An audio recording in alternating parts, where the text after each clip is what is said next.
Je vais vous parler de l'Empire. J'ai écouté une série de conférences à ce sujet, sur la critique de la raison européenne notamment. Plusieurs auteurs comme Mathieu Bock-Côté, Guillaume Bigot, Pierre Manin, Coraline, je ne sais plus comment elle s'appelle.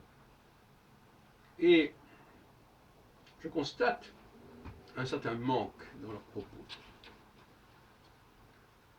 Parce qu'ils n'ont pas clairement compris ce qu'était l'Empire.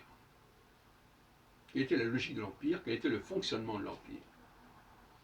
Alors il nous parle beaucoup de ces nations qui sont hypothéquées par l'Empire, en quelque sorte, qui sont menacées par l'Empire, alors que l'Empire, finalement, ce ne serait qu'une expression vague, abstraite, virtuelle. Je crois que c'est une erreur de lecture de l'histoire. Les empires, c'est ce qu'il y a de plus puissant dans l'histoire du monde. Au contraire. Et effectivement, les nations qui n'ont pas eu un fort destin impérial,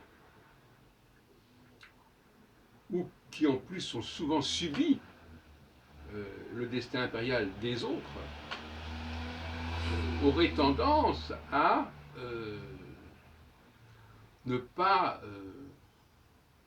louer cette idée de l'Empire.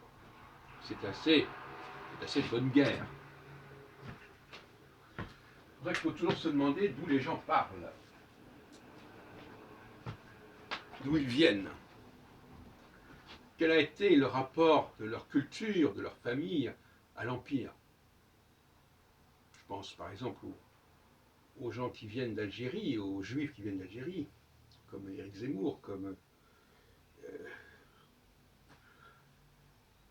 Shmuel Trigano, etc., qui ont des comptes à régler avec l'Empire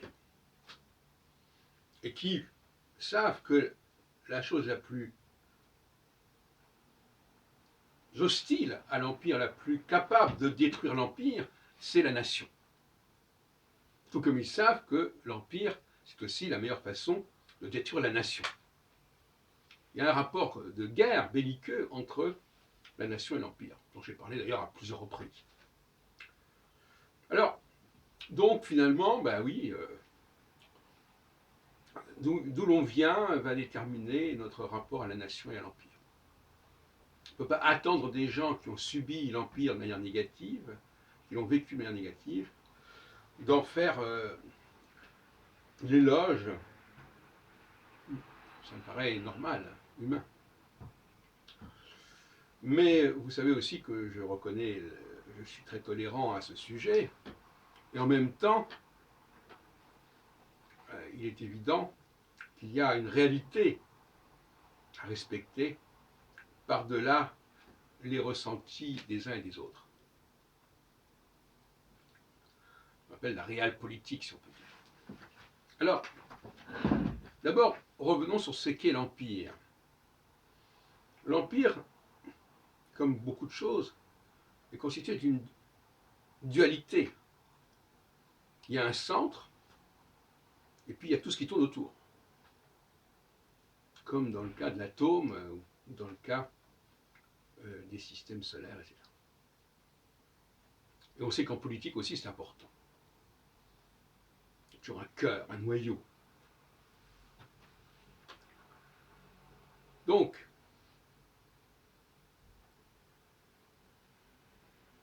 il y a une dimension, je dirais, masculin-féminin, avec un noyau qui se prolonge, qui s'étend, qui s'expanse, et qui s'expanse par un processus féminin.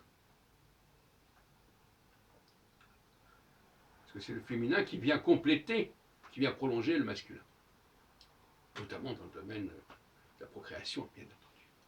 Mais pas que. Loin de là. Puisque la plupart des créations masculines sont reprises par toutes sortes d'interprètes, de commentateurs, d'épigones qui prolongent, etc. La France a un destin impérial. Et, comme l'ont fait remarquer les orateurs que j'ai signalés, l'Allemagne n'a pas eu du tout la même histoire que celle que la France. Les tentatives impériales de l'Allemagne ont été beaucoup plus inarticulées, comme on l'a dit ce matin dans un des exposés que j'ai entendus, que j'ai mis en ligne d'ailleurs sur Twitter notamment, à savoir que c'est un empire mou, l'Allemagne. Sauf quand on est arrivé au Troisième Reich, mais ça a duré combien de temps? 12 ans. Un empire mou, avec une fédérale en plus, des Länder, etc.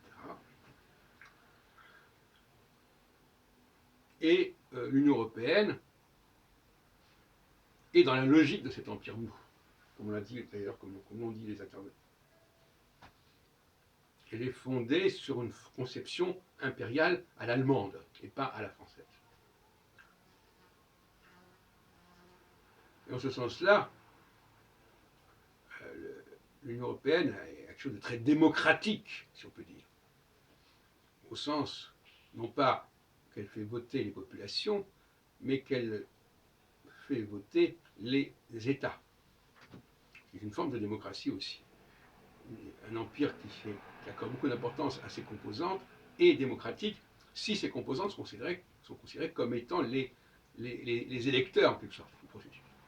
Tout comme l'empereur d'Allemagne était élu par un certain nombre de grands électeurs, princes, évêques, etc.,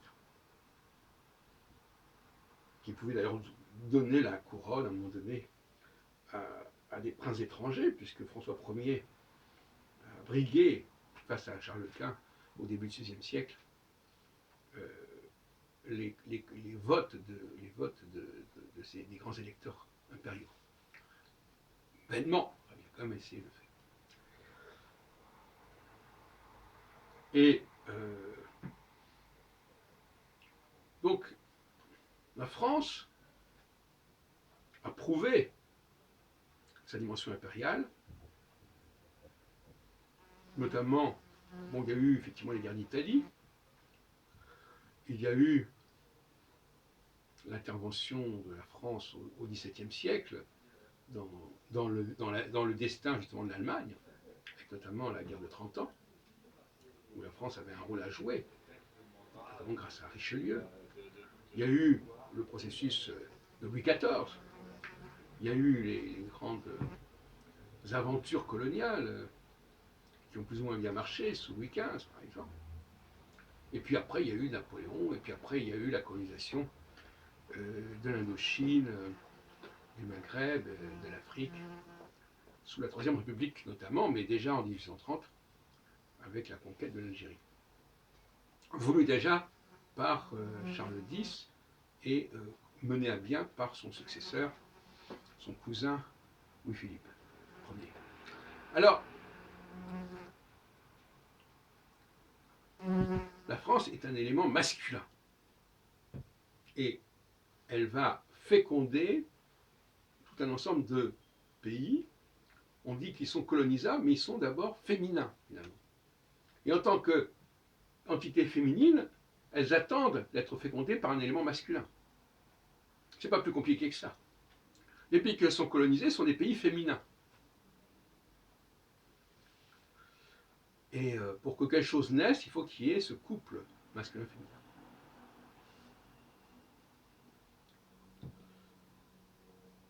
Autrement dit, tout le monde est d'accord pour reconnaître que ce qui manque à l'Europe aujourd'hui, c'est cet élément masculin. Alors, il faut justement faire un travail de propagande, d'exposition, d'apologétique, de réhabilitation, tout ce qu'on voudra, pour montrer que la France a une vocation impériale. Alors maintenant, est-ce que la vocation impériale doit s'exercer dans l'Union européenne? exclusivement, je ne crois pas. Que la France ait joué un rôle dans l'histoire de l'Europe, certainement. Mais elle ne saurait être circonscrite à ce niveau-là, pas plus d'ailleurs que l'Angleterre. Et on sait le processus du Brexit qui est en cours actuellement, quelle que soit son issue.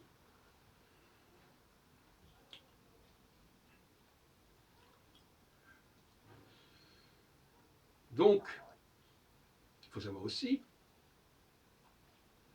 que un empire, ça ne meurt pas comme ça. C'est pas parce qu'un empire se démantèle juridiquement qu'il ne cesse d'exister. On connaît bien les séquelles de l'empire, non seulement le néocolonialisme, mais aussi les immigrations qui, comme par hasard, viennent des pays colonisés, donc finalement qui perpétuent une autre forme d'empire, d'impérialité pour la France, mais pas seulement. Mais le rapport entre la France et ses colonies et ses immigrés tout à fait ne peut que se comprendre que par le biais de l'empire, de son ancien empire. De son ancien empire qui est toujours son empire en fait. Ancien ne voulant pas dire grand-chose à ce niveau-là. Tout comme le rapport, l'imprégnation de la langue française sur l'anglaise, elle n'a pas disparu pour autant. Donc cet empire linguistique, il n'a pas disparu. Pour qu'il disparût, ce qu'on utilise de l'imparfait, il faudrait que ces langues se débarrassent de l'empreinte française. Comme les nazis avaient espéré pouvoir le faire à une certaine époque, en disant on va défranciser la langue allemande. Ce qui ne s'est pas du tout produit. Puisque même pendant l'occupation, il y avait de nombreux mots allemands, soi-disant allemands, qui existaient, comme Kommandatur, par exemple. Alors, si on prend les discours de Hitler, on verra qu'il y a des tas de mots français. Et ça vaudrait aussi pour la Russie, la Turquie et bien entendu le Maghreb. Sans parler de l'Afrique, où le français joue un rôle central, justement en raison de la diversité des langues qui ne lui permettent pas accéder à son unité autrement, cette Afrique, que par le biais du français. L'Afrique est vouée à une démographie considérable, comme chacun sait, et dont Jacques Attali a parlé longuement. Et je suis assez d'accord avec lui sur ce point. Donc, la France a un destin impérial puissant et un avenir impérial puissant, qui me paraît être la clé de l'avenir je dirais presque du monde d'une certaine manière.